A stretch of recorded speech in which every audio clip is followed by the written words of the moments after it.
Otherwise, let me start with while we are waiting, with a question for Sharm here that I got. You mentioned that.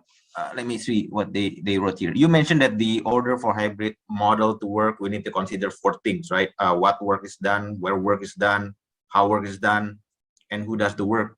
That sounds like a lot of things to do, a lot of things to juggle. Where should we start? And is it possible, if we have only a few factors to implement that we have right now, to be successful in talent management?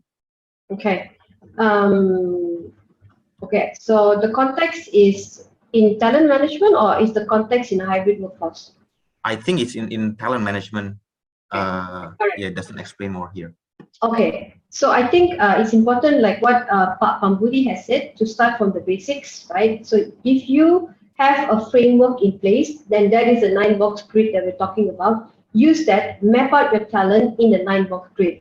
The 9-box grid will actually tell you on the future, or how you intend to plan your people around talent management, because it gives you your performers and your potentials, right? So some of them may be a performer, may not have the potential. Some have the potential, but it's a medium performer, right? So then how do you bring the person from a medium performer to a top performer, or how do you bring the potential from a low potential to actually a high potential when somebody is a performer, right? So in an organization, you will always find people who say, I don't want to be the leader or the manager. I don't want to take the leadership path.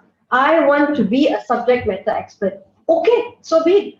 I want to be a workhorse. I don't want to grow up the ladder. So there's always 3 distinct layers in an organization. You have the workhorses, you have the you have the subject matter expert or the specialist, and you have the leaders, right, of tomorrow. So it depends on how you actually restructure. Do you reorganize your organization structure?